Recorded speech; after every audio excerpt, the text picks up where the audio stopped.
Hi guys and dolls, how are you? Okay, today we're going to do something, well right now we're going to do something totally different. And what we're going to do is, I want to talk to you about taking care of your units. I personally do not, it's just a personal preference. I don't like human hair units because they are a real pain. Moisturizing them is a real pain because you're not getting the natural oils from the scalp like you would if it's attached to your head. And it's just a pain. It's just a real pain.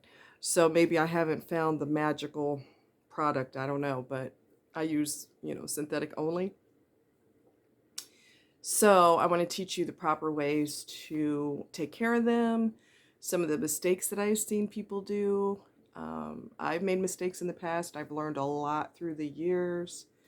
I used to perform on stage, so I've been wearing hair probably ever since I was in my 20s maybe or something.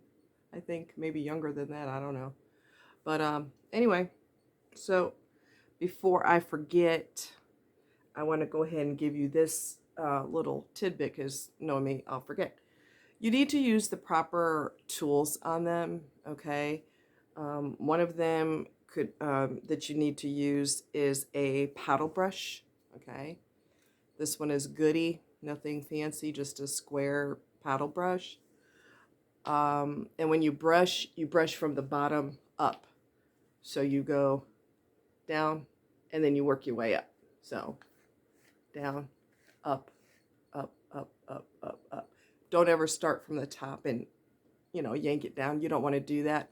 Um, you just don't want to do that. Okay. Also, another brush that you can use, this one's kind of a mess, but it's a looper. If you look closely, it's got loops. Okay. Those are loops. That is the proper brush to also use on synthetic hair because it doesn't have anything that's going to pull it, snag it, damage the fibers. Um, yeah, and I meant to get the silk spray and I forgot it's in there. Um, you know what I use for the flyaways? I use water on the units as soon as I open them up. Spray them with water. I also use a silicone spray. It's all silicone, and it's called the one that I use is called Simply Stylin', and it comes in a little bottle with a red label. I believe it's called Simply Stylin'. Okay, let's see if I can. Yeah, it might be a little bit better. Um, you can have this is gonna blow your mind. Okay, but your units can last you 6 months to a year. What the hell? 6 months to a year. Um, you don't have to wash them a ton. I wash mine. You do want to wash them sometimes. Do not ever not wash them because that's gross. You're sweating in your head and everything else. What I use is baby shampoo because it's super gentle on the fibers. You also don't want to wring them out. You want to take a towel, probably a microfiber towel would be good, and just pat it dry like that. Do not squeeze, rinse, twist. Don't do any of that and just lay it flat to dry. I wouldn't put it on a wig head simply because it could stretch it out if you have a small head like me because it's wet and it'll stretch a little bit more. So I'd lay it on a towel to dry. What else did I not put on my list that I should have? Yeah, your units could last 6 months to a year. When I watch videos and I hear, you know, women saying, "Oh, this unit lasts me 3 weeks," I'm like, what? They can last you a long time, but you have to take care of them. And the more you have, the more you can swap them out. They can last more than a year. Okay, so you just have to take really good care of them. Um, Hold on. Sorry, I had to disappear for a second. Real life, people, real life. I am thirsty again, so bear with me. I do drink water during the day, but sometimes I get so busy that I forget.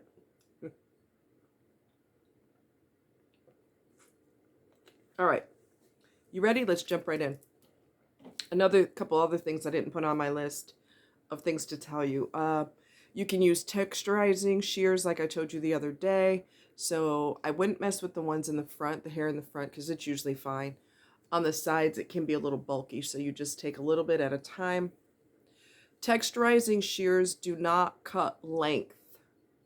They take out bulk. So one blade has teeth and the other blade does not. So if you look up texturizing shears on Amazon, you will see what it looks like. It doesn't take off length. Okay. So I just snip, snip, and then maybe snip again at the bottom.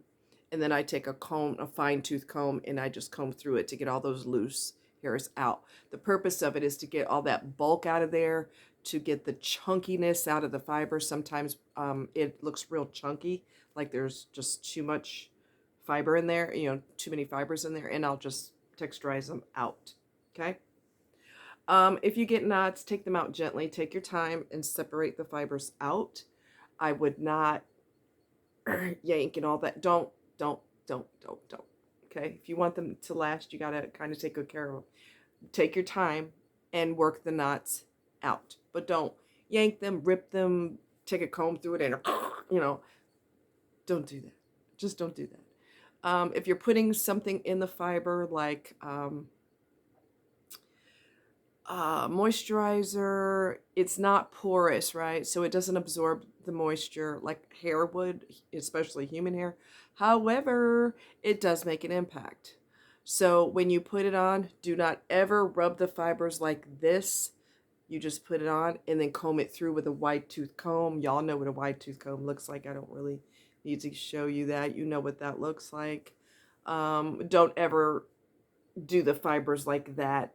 Just go in one direction, and finger combing is the best. What else? Yeah. Make sure you take really good care of them, and they'll take care of you, and they'll last for a while because they're an investment. All right, so let me go to my list. If there's anything that I didn't put on the list, then I will definitely let you know. Okay. Some mistakes that I've seen girls do is being too brush or comb happy. They're addicted to the brush, addicted to the comb. They grab it right away. I've seen really tight curled units that are destroyed in less than 2 seconds because they took a brush to it. Do not do that, especially loose curls like this or waves like this. It's fine. But if it's got tight curls, don't brush it. Don't freaking brush it. Wet it, put your moisture stuff on it. It does make a difference. And a finger comb. Do not brush it out. It'll look like a bird's nest. It depends on the type of curl. If it's a tight curl, the instructions on it will say brush them out. Do not pay attention to that. Do not brush it out if it has tight curls. Not knowing how to properly care for it, that's a typical thing. That's why I'm helping you today, right? Use clothing steamers to eliminate frizz. That's what professionals use. They're very inexpensive, okay? I would use distilled water in them only, just distilled water only. Or, distilled water. That's what I use because it has no buildup in it and it keeps your steamer from getting gunky. And use it for your ends, because I hear so many horror stories where women are like, oh yeah, I went and I hacked like several inches off, and I'm like, don't do that. There's no need. There absolutely is no need to get scissor happy. You chop, scissor happy. No. Use a professional steamer, like a clothing steamer. Now, if you go to Patty's Pearls, Patti Pearls, she will show you how to do it with a steamer. So don't start chopping it up. Don't. Please don't. Use a wide tooth comb or a paddle brush depending on the style. Brush from the bottom up to reduce tangles. Use a silk spray to reduce the fibers, creating frizz and friction. Don't pull your unit close to your eyebrows. It looks silly and unnatural. I see women do it and I cringe, okay? And I'm not an expert. I've just learned a lot over the years. That's all. But I've seen women take their unit and pull it all the way down to here. Please don't do that. You look ridiculous. Honestly, you look silly. Don't. If people are used to seeing you with a wider forehead, they're going to notice that you've got a square forehead all of a sudden, or rectangular shaped forehead because your hair is way down here. Don't do that. Also, when people are putting their units on, I cringe when I see them yank and pull and yank and pull. I'm like, oh God, for the love of God, please stop. Why are you doing that? They usually have ear tabs. Line up the ear tabs with your ears. This way you don't have to yank and pull and twist it this way and have it lopsy-do and stop that. Okay? If you have a wide forehead, flaunt it. Who cares? People are going to be looking at your hair anyway. Okay? And like I said, if they're used to seeing you with a wide forehead and all of a sudden you got a forehead that's that big, that looks ridiculous, right? Don't yank and pull and twist and yank it this way and yank it that way. Oh, Jesus, please stop. Don't do that. I didn't mention this on here, but also keep the bag that it comes in and put your unit in the bag, or some people have a professional setup. They've got these styrofoam heads or whatever their heads are made of, and they put their units on. It looks like the display of a store. Well, if you got it going on like that, sister, go ahead, but I don't have that kind of setup, so they go right back in the bag that they came in. I also use the steamer to freshen it up and kill bacteria, because steam does a wonderful job to freshen it up if you haven't worn it in a long time. Okay, for very light or white hair near the part, do not put makeup on it. It makes the hair look dirty. Just wear a nude cap underneath, okay? So this has a light part, okay? This isn't white, but it's almost white. It's like a light, it's a baby blue is what it is. Do not, please, do not put makeup in it. There are the correct products that you're supposed to put in the part, but when you have a white part or a super light part, don't put anything in it. Don't do that, because it looks dirty. It really looks nasty. It looks dirty because it's obvious that you put makeup in it. There are knot erasers that you can get on Amazon. One of them is a stick. It looks like a foundation stick, but it isn't. It's for your part, and the one end is the stick that you rub into it on inside, not on top, underneath. Okay, you put that on, and then the other side, I don't know, it's hard to explain. The other side has a brush, so you use that brush, and you kind of blend that in. But if it's a light colored part, please don't. I cringe when I see that. It just sends a chill down my spine. It looks horrible. Don't do that.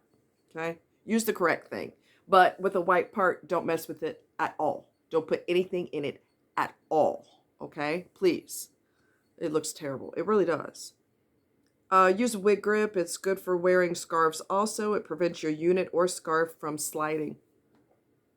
So yes, I use it with units, and I also use it with when I wear a scarf. When I go to bed at night, I put a wig grip on with a scarf. It's got a velvety material that only the material doesn't slide back this way. It kind of locks it in place. If you go to Amazon, you will see wig grips, and they are wonderful. They're Velcro material. You just put it around and put the Velcro, and you're good to go. If you've got long hair, if you've got heavy hair, sometimes your unit has a lot of hair in it and you don't want it sliding as the day goes, okay? Put the wig grip on, you're good to go, okay? It's a lifesaver. It really is. Stop chopping up the units you get. If you want a shorter unit, get one. Exactly. I see people who think they're hairdressers, and I'm not being funny, but they think they're a professional hairdresser, and so they decide, well, I'm going to make this shorter. So they cut off the gorgeous waves, the beautiful length. Sometimes they've chopped it to the point where I I'm like, oh, it was beautiful until you did that. If you want a shorter one, get a shorter one. Don't get a long one and then destroy it, especially if it's got long, luscious, beautiful curls. Don't do that. Get a short one, get a pixie cut if you need something super short. But not everybody's a hairdresser. I know everybody thinks they're a hairdresser when they get these home. They think they're going to do this, that, and the other. But unless you have the proper training, you risk destroying it. So unless you know what you're doing, don't do it, number one. And number two, as I said, if you want something shorter, just get something shorter. Don't destroy a beautiful long unit when you really didn't want that. Okay? Trying to think if there's anything else. I think that's it. I had an issue back in the day, and I've talked about this before. I had an issue back in the day where people, white people, I'm going to go there. White people would deliberately try to publicize the fact that I was wearing hair. They would deliberately make comments to me, oh, is that your natural hair today? What's going on? And it's asinine, it's childish, and you don't make that person look stupid, you make yourself look stupid. So if you're hanging around anybody who tries to embarrass you or tries to, I don't care what people think, they can go jump in a shark's mouth for all I give a shit. I'm too old to care. But don't hang around people that do that. So-called friends will do that. They'll do that even not just about your hair, but they'll do that about your clothing. Your butt's too big for that. If anybody is trying to hurt your feelings or make you feel self-conscious, and women are very self-conscious about their hair, some women are, some are not, i.e. me. But some people are sensitive about that. So if somebody is trying to make you feel small because you wear hair or you wear extensions or you whatever it is that you do, I wouldn't hang around them anymore. I would be done with them. I would cut you off at the knees. I'm done. That's the reason when I left town, there's a person that I knew for many, many, many years. I was more of a friend to her than she was to me. And I remembered all the times that she did that to me. And she did that when she'd invite me over to her house. She'd have a whole bunch of family over for the holidays. And she would deliberately try to make my hair the topic of conversation. Thank you for making me the center of attention and a movie star, basically, a celebrity. But all the years that she pulled that crap, I realized that it was done to be hurtful under the pretense of being funny. It wasn't funny. And so when I knew her for many years, and when I left town, I never bothered to say goodbye to her. You never were a real friend to me anyway. You're a horse's ass. So there's nothing I need to say to you when I leave town. You'll find out when I'm no longer around. It's just as simple as that. So yeah, if people are toxic like that or try to make you feel self-conscious, cut them loose. Don't deal with them anymore. There is absolutely no need for it. And for people who are doing that, grow up, knock it off, grow up. Let's see what else. I think that's it. You can use steam on curly units. I wouldn't go berserk with it. So curly units could get like a frizz ball too. So what I have done is I'll use the silk spray, I'll use water, but I'll use the steam and I'll just go over it very lightly so I don't remove the curl pattern. So what it'll do is it will eliminate the frizz without taking the curl. Now don't sit the steam on there forever and put it directly on the fiber. Don't do that. Just go over it lightly like that until you see the frizz disappear. Because steam does wonders. I mean, women will literally pay someone to steam their unit for them in a professional setting when you could do that at your own home and save yourself some money in the process. So anyway, if you have any questions, let me know. And yeah, I think that's it. I think. You guys take care. Much love. Bye-bye.